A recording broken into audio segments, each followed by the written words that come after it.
You do it all, love Tommy. that. That's amazing. Yeah, no, I'm serious. You guys are the first to get this announcement, by the way. You heard it here first. You did? You did. Oh, thank you, Tommy. Thank you for sharing that with us. Yeah, I've been thinking about this, but the way my mind thinks, my son and Cheech and that, they always think I'm sort of like hallucinating or something. But I really do. I really want to.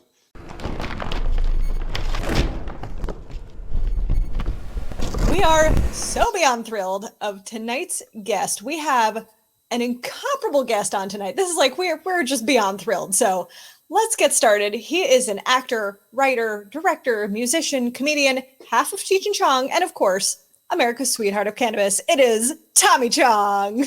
Hey, thank you. What's up, Tommy? Hello. Time's up. Okay, we gotta go. See you later. Thanks. Thank you. It was nice. It was nice being introduced. Thank you. Awesome. Well, Danica. It is such a pleasure to have you on. So our first order of business is very important because you have a birthday coming up. So we were very curious. In less than 2 weeks, you have a birthday coming up. So we wanted to know, what's your favorite way to celebrate your birthday? Oh, it depends on... I guess right now, just waking up. That's important. Area. Just waking up, that's enough to celebrate at my age. Yep. Actually, back when I was younger, they used to celebrate my birthday in Canada. It was Queen Victoria's birthday. And so they used to have fireworks.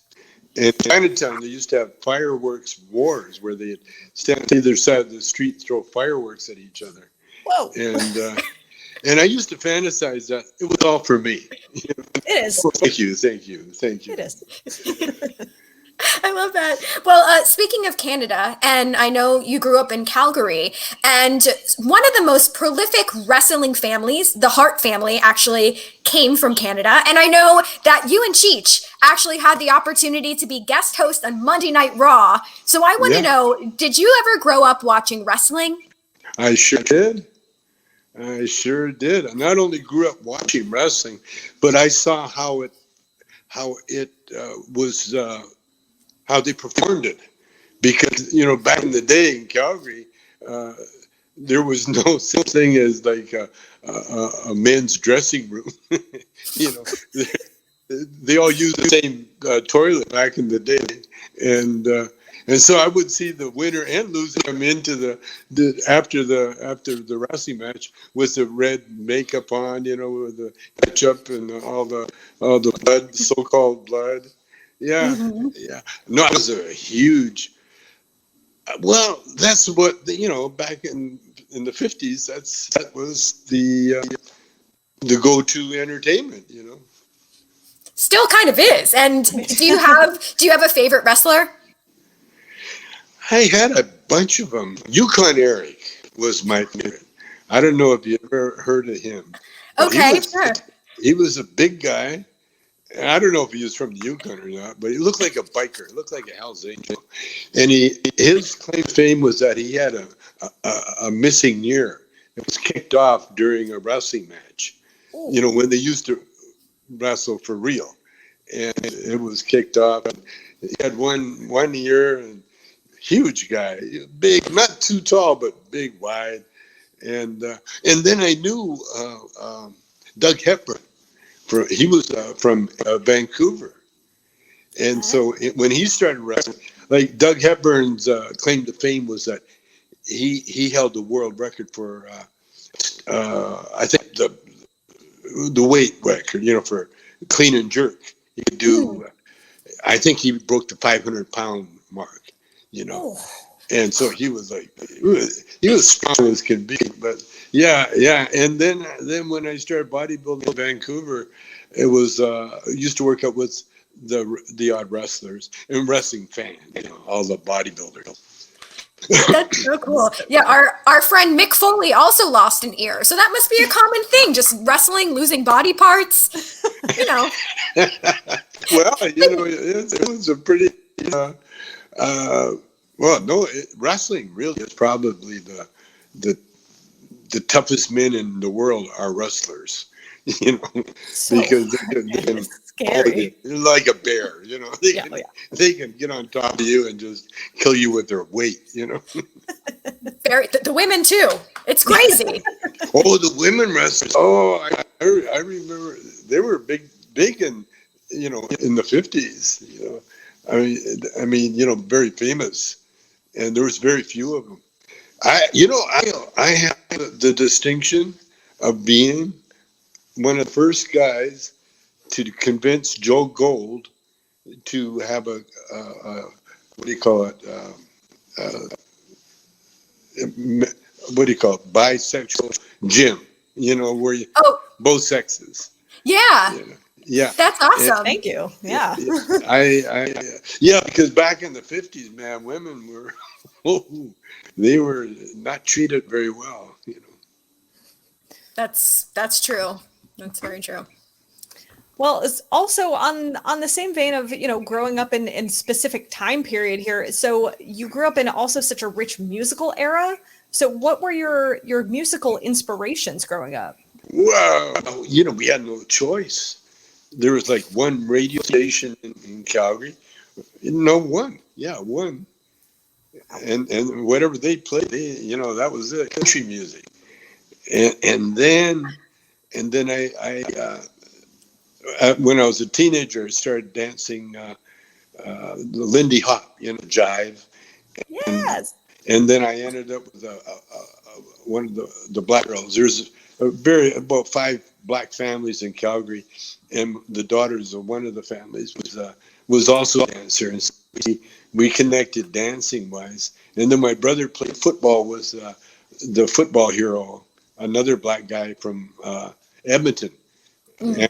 Valley, and so he was the singer also, and he turned me on to rhythm and blues. And this is like 1955, 56, around there. I got turned on to rhythm and blues, and we used to hear all the blues records because the black porters that went into the States on the train, they would go to the hood and buy records and bring them back. And so there's a little community in Calgary that had all the latest black R&B records. In our band, that's the tunes we started learning. And we got so popular. Oh my God. Oh, that's so cool. We got so Yeah. popular. We got run out of Calgary from the mayor and the chief of police. Whoops. Yeah. Wow. And I was going to say rhythm and blues is like the basis of all good music, everything rhythm and blues, that's where it all stems from.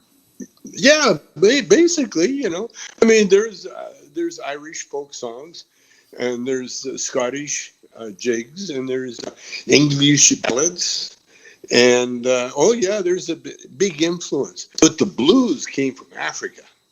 That's where the blues came from. In fact, there's a bird in the Congo. When it sings, it has a flat fifth, and so it sounds like the blues. And people, the people that study this stuff, they believe that's where the blues came from, because the natives from that area would learn that flat fifth, that sound, that bluesy sound. That's so cool. And then when they came to America, on the slave ships and that, they brought that talent with them. And then when they were the slaves, they made everything around them. They made it musical. Like when they would dig, they made that musical, and then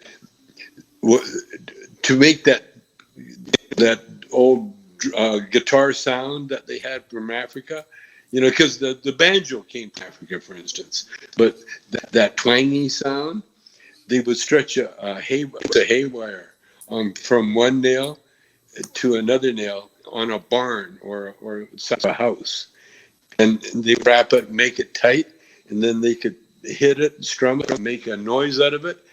And it was called the Bo Diddley. Oh, And there yeah, was, there you go. yeah, and there was a singer with the name of Bo Diddley, one of the course. very first. He was one of the first blues guys that we got yeah. turned on to, and so we were singing Bo Diddley songs. Actually, before the Rolling Stones, because the Rolling Stones hit one of their first hits was a Bo Diddley song, and so yeah, and the Beatles, they all learned all the Bo Diddley and Chuck Berry. Mm-hmm. Yeah, Chuck Berry was my first influence.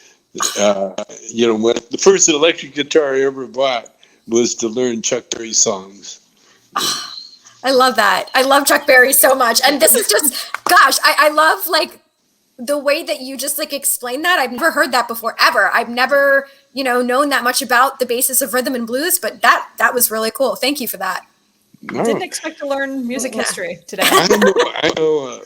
My head is just full of a lot of information that not too many people care about. We care. Yeah, sure. we care, and we love music appreciate you history. sharing. We're huge nerds about this stuff. Oh, yeah. Please go on. Yeah. Well, I was going to say, speaking of music, one of the things that we wanted to ask you, and I know it was something that you had put on your social media a little bit ago, but do you have a favorite genre or type of music that puts you in a chill mood while partaking in Tommy Chong's Canabis TM? Oh yeah. Well, you know what I'm having now? Having jazz grapes, a whole day of them, and I started the other day. It was yesterday, the day before, with Miles Davis. Oh yeah. Mm-hmm. All Miles Davis, all day, and went through his whole repertoire. And oh my God, you mix that with some good Tommy Chong weed, you are in the planet so nice. You're like a sommelier, but you're like, here, pair this music with this strand. Oh my God, or strain. Well, I learned when I started smoking weed and doing other pills and shit. But when I started smoking weed, that was the thing they turned us on to right away. John Coltrane and all the modern jazz. That was my early. Well, country music was really my first exposure. Country and then rhythm and blues, but then jazz, which is rhythm and blues with more instrumentals than vocals. I just watched that program on Marvin Gaye, What's Going On. Oh, yeah. Did you guys see that? No. It's on the list. It's literally on my list to watch. It's on CNN. You got to see it. Oh my God. That record changed my life. 1971, Cheech and I just finished doing our first album. We're riding in a car with Terry Easter, which he was a great black baseball player in the major leagues, and his son Terry Easter was a guy. Anyway, his son was driving. He was working for A&M Records, and he was driving us to do a promo thing. And he had just got the tape, what's going on, and he put it on his car. His big old, I think he had a big old Oldsmobile or something. Anyway, we're in the back seat, just grooving to What's Going On, 1971. You got to hear that one. Oof. Definitely. Well, speaking of your music, who would you say does some of the best covers of your songs? Oh, anybody that does it. anybody that covers their songs is genius. It's fun. Their taste is delectable. Fair. I mean, I would say I'm like very, very partial to Audio Slave, so their version, of Eric My Eye is by far my favorite. But, which one? Because it's Audio Slave. Audio Slave. Eric My Eye. Yeah, I haven't. I don't know. I can't remember if I heard that one. I've heard a few, but it's just a compliment. It's such a sweet compliment because that was a heavy tune, And they're just saying how heavy it was. They had to do it. They had to learn it. Yeah, that was great. Yeah, I love that. Yeah, Cheech's son. There's what's that other group that did our cover? Big famous Corn? I know Corn did Corn. it. Corn. Okay. Yeah. Corn. Cheech's son was a big Corn fan, and he couldn't believe, that his dad knew not knew Corn, but they sang their dad's song. That's cool. Right, That like was as if very you're not cool. cool enough, now Corn is covering your Right. music. Okay. Yeah. You can't get any cooler. You can't get any cooler than that Right? with the kids, with the young kids. Yeah, Yeah. yeah.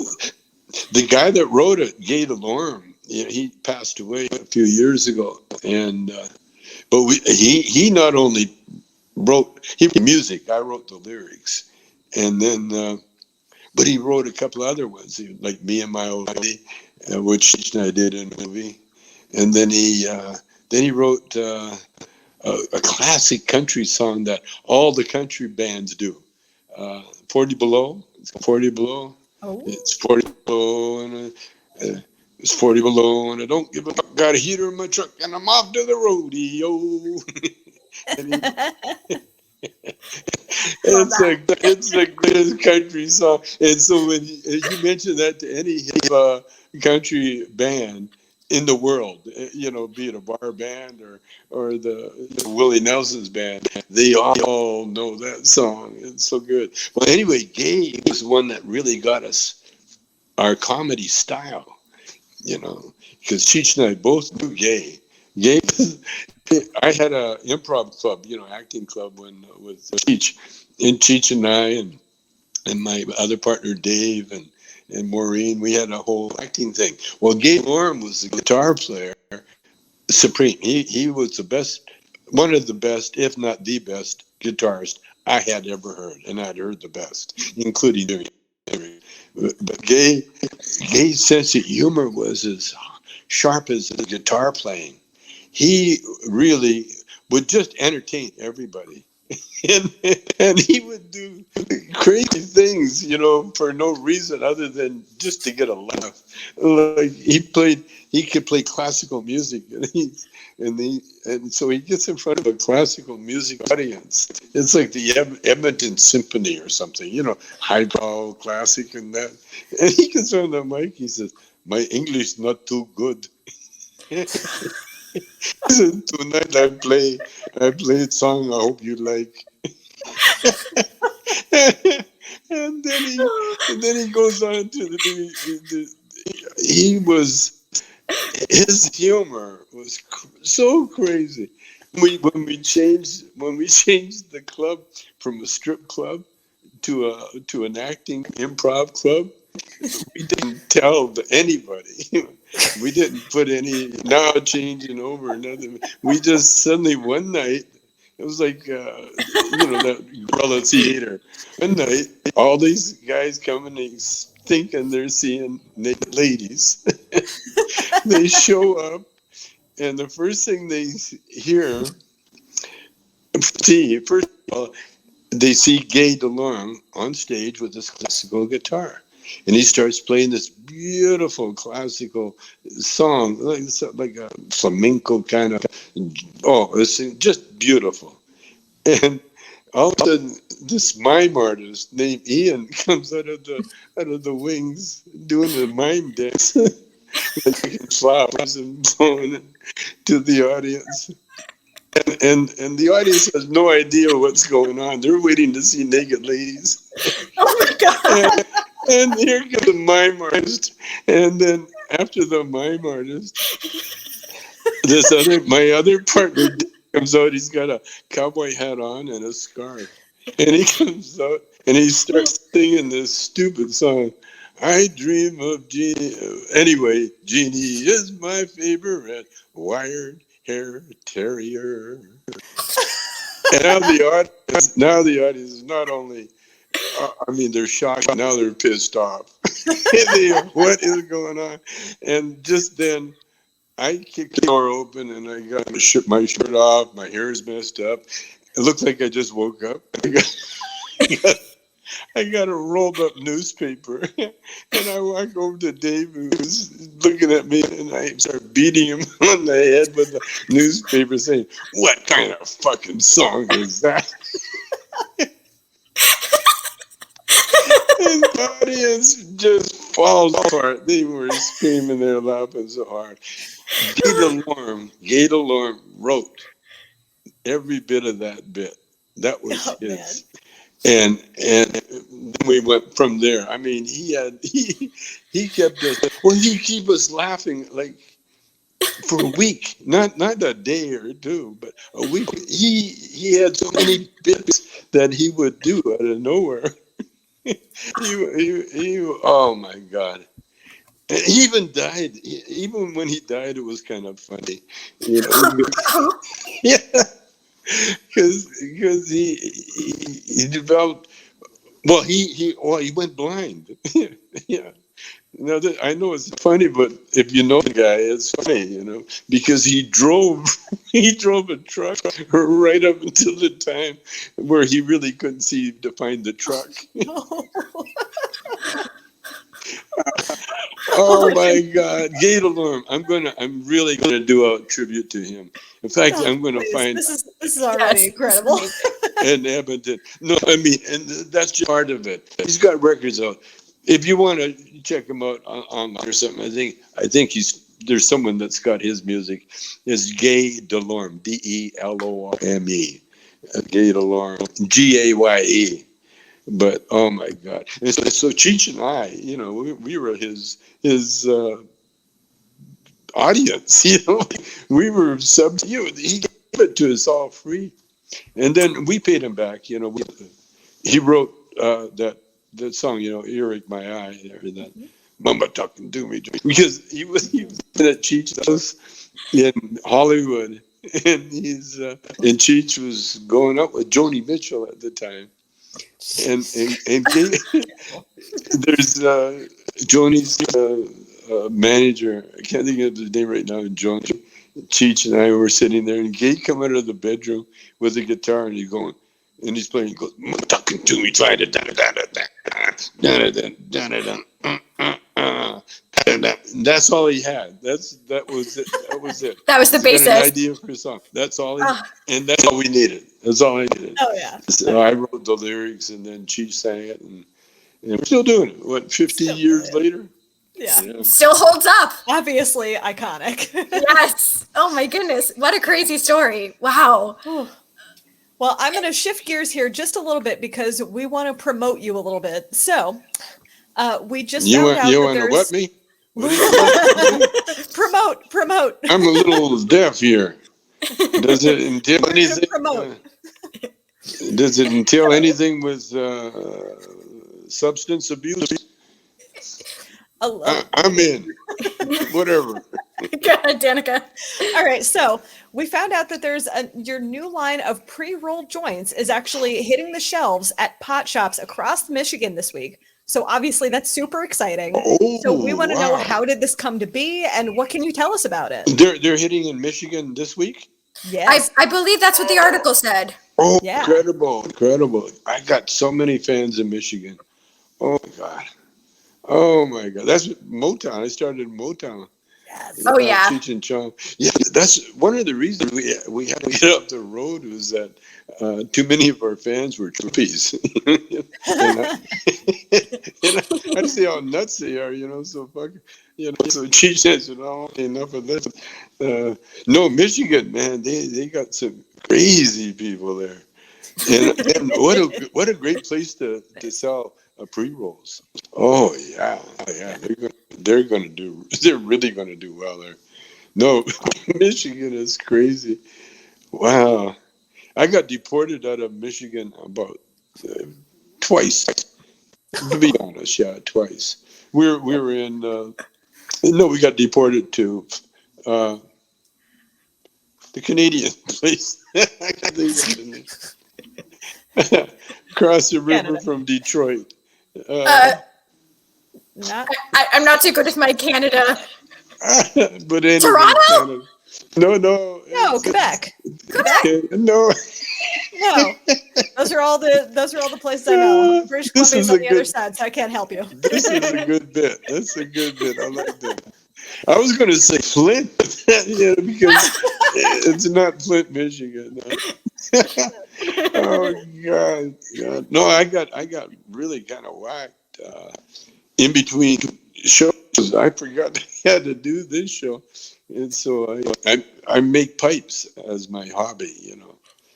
Nice. For to keep my cognitions and skills and all that stuff up. And so I make pipes, and the trouble is when you make a pipe, you got to try, you got to test them. As you should. Yeah, and that's the state I'm in now. So I'm glad I could make it. This is lovely. Oh, someone's saying Ontario. Make pipes out of, what do you make them out of? Bamboo mostly. Oh. And I go to the thrift store. I used to go to thrift stores, and I look for like very rare wood. That should be carved up. Like chopping blocks or whatever. And then I don't have any on now, but I was making these little fish necklaces that I'm going to sell for incredible amounts of money. And I got to raise money because I want to start my own movie company. Ooh. Really? Yeah, I do. I want to call it Nice Dreams Studios. Isn't that a good name? You do it all, love Tommy. that. That's amazing. Yeah, no, I'm serious. You guys are the first to get this announcement, by the way. You heard it here first. You did. Oh, thank you, Tommy. Thank you for sharing that with us. Yeah, I've been thinking about this, but the way my mind thinks, my son and my, Cheech and that, they always think I'm sort of like hallucinating or something. But I really do. I really want to. So that's why I'm making the pipes and necklaces and all that stuff. I'm going to auction them off, and the money goes toward me raising enough money to open my own movie studio. That's awesome. Yeah. That's so cool. Any way that we can help, let us know. And I know you have a lot of people out there that want to help and support, and that's wonderful. Yeah, well, we'll definitely stay in touch. What's the choice? What's this here? So yes, this is the website. So you can find all the information about different products that are sold. So just TommyChong.com. There you go. That's TommyChong.com. Huh? Yeah, that's the one. Shit, I had to cut my hair. It got too long, and then it got too short, and now it's I don't give a shit. I finally reached that age. There's an age where you can tell the guy, his hairstyle is whatever it is when he woke up. Well, I think you're rocking it. I think you look fabulous. Well, you're just saying that because I'm on your show. I know. It's okay. We're just saying that because we like you. I wouldn't say it. I keep my mouth shut with, But one of the things I wanted to ask Tommy was, I saw that you recently played golf at an event in California. And I know that some golfers do smoke while they're playing golf. So do you think that smoking helps your swing? Well, it helps your attitude, sure. You may not remember how to swing, but you sure won't give a shit about it. No, I know what you're saying. Golf really is the one national, international, worldwide religion. Think about it. We all play by the same rules. The book, of golf is the same everywhere in the world. But the thing is, it's attitude. Like for instance, I count the regular way. When I play golf, I only count the good shots. And so the other day I shot a 5. Nice. Which was pretty good, Yeah. And there are times when I've shot a 1, and there were times when I shot maybe 10, But what it is with golf, because the reason it's a true religion is that You play by the same rules, and you play against yourself. Oh, You yeah. see? Yeah. So you have to keep your own score. And then, so now it tests your character, you see. Now, if your character's good, you will progress, because when you admit you're wrong, then there's only one way to correct it, is to get it right, or stay wrong. But you got to admit that you don't know things in order to learn things. You can't walk around saying, "Oh, I know everything." Then you're not going to learn anything. And so, golf, it's a test of your character. And that's why a lot of businessmen and that, they do their business in golf. Because when you meet a guy on the golf course, you watch him play and listen to how he scores and everything else, you get a good beat of his character, Yeah. And and so I started playing really late in my life. I was I was 70's, in my 70's, before I started really, like getting a set of golf clubs of my own. And but because I've got a Tommy Chong way of doing everything, Hmm. you know, I watched the way people putt, and I thought that doesn't make sense, that you would hit the ball with the side of the club, but not hit it with the nose of the club, because that's where the power is in the nose. And then I thought, why are they putting two-handed?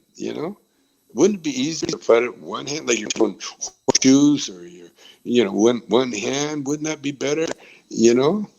And so I developed my own way of putting, which is with the nose of the putter, and I'm facing, and I right-handed, and I can sink the ball pretty good. So Wow. yeah. So what So I'm hearing is that there is I still got my hope own for way me. of doing shit. What's that? What I'm hearing is that there is still hope for me. Oh no! Hey, listen, women are the best golfers, because Oh, you I've got to never rely. picked it up before. Oh, Yeah, well, my it's all form. And by the way, when I study golfers, I always watch the women for a couple of reasons. One is that they have to use form instead of power. You see, and so in the form, if you got the right form, boom, you hit the ball a mile. And so I study golfers, and it's enjoyable for a lot of reasons. Yeah, my dad is an avid golfer. They're watching right now. They said whenever you're in Hollywood, Florida, you can join them for a game. But my dad wants me to mention that he got to play golf with Sammy Davis Jr., which was pretty cool. Did you beat him? Did my dad beat him? I'm not sure. Apparently, Sammy was stoned, so I don't know how well Sammy did that day. So And he's got one eye. yeah, and he had one eye. So but I'm also told to ask golfers if they're more of a hooker or a slicer. I'm down the center. Yeah, I don't know your hook. Yeah, no, I'm pretty straight. I'm pretty straight. Uh, you hook or you slice because of the aggression. Mm. You know, and so what I learned off one is that you got to be cool. See, you got to be very cool. You got to rely on the swing and the form. You see, if you do that right, then it doesn't take a lot of power to make that ball go a long way. And that was my theory with putting. You see, you putt with the nose of the putter. You got to keep your eye on that putter and the ball until you hit it. It's like with a hammer. Like when you use a hammer and a nail, you don't use the side of the hammer, because you Some of use us the do. nose. You Yeah. see, and you only use the side if you're frustrated and pissed off.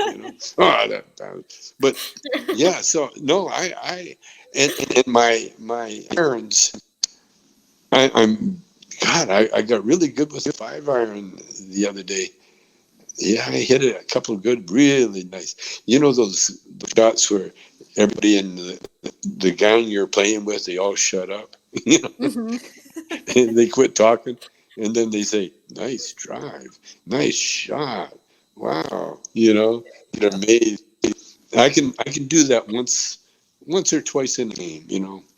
But I look at everything, you know, from a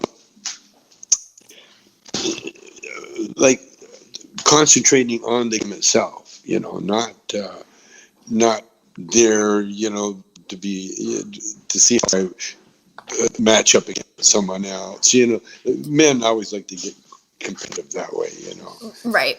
And which is the game too, but I like the game. Oh, my darling wife just walked in. Hello, darling wife. Hi, wife. The girls say hello, honey. I'm doing a Zoom. Where are you guys from? I live in Miami and Danica's in Houston. You're Houston? Yep. Danica's Houston and I'm in Miami. Shout, they're from Texas. In Miami. You said hi, Texas girls. Howdy. Well, we don't want to keep you too much longer. So, Danica, why don't you ask one more question and then we'll play the game we I have. was going to say, well, let's jump into the game. I think we're ready. Well, you want to do the game first, or do you want to ask if Cheech and Chong were president and vice president, what would be their first order of business on their first day in the White House? Well, obviously, I'm the president. Obviously. Yeah, so my first order a day would be legalize pot. Yeah. I would legalize pot. I would say Schedule 2. And I think you'll bring a lot of people together by doing that. I think so too. right, Okay, well- what game are we playing? This is a game of would you rather. So there's no wrong answers here, Tommy. Whatever answer you come up with is correct. So Okay. here we go. Okay. The first one. Would you rather reprise your role in a Half-Baked sequel or reprise your role in a Yellowbeard sequel? Half Oh, yeah. baked, yeah. Squirrel Master. Oh, Squirrel yeah. Master, we love him. All right, Danica? All right. Would you rather listen to Basketball Jones on repeat for 24 hours or listen to Earache My Eye on repeat for 24 hours? Earache my eye. Ooh, there you go. Good choice. All right. Would you rather? Ooh, do you prefer American bacon or Canadian bacon?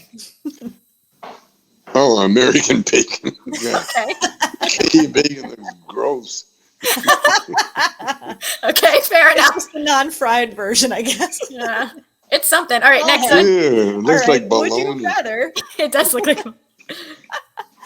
All right. Would you rather wear a Canadian tuxedo to a premiere, so all denim, or wear a hemp suit to a premiere? A what suit? Hemp.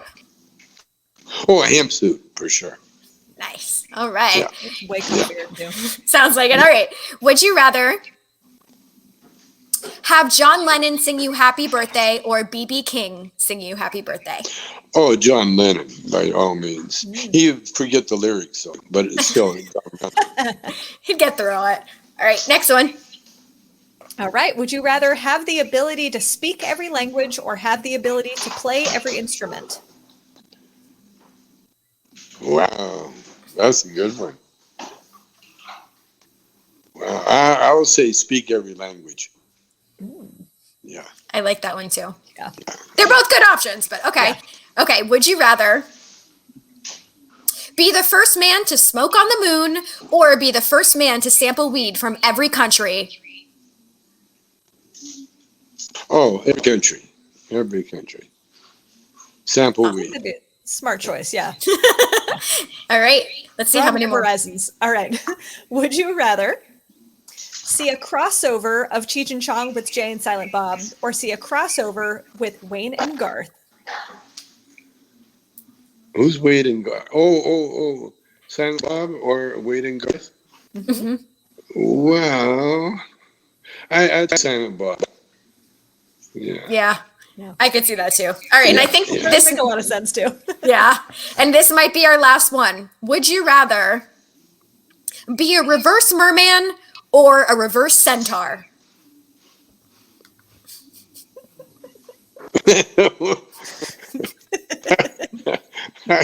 Damn, neither one of them look very appetizing. Yeah. I'll take neither. I'll take none. Neither. Neither it is. Also a valid answer. Yeah. At least I think the merman's smoking some Tommy Chong over there. But Okay, all right, well, then I'll go merman. I'll go merman.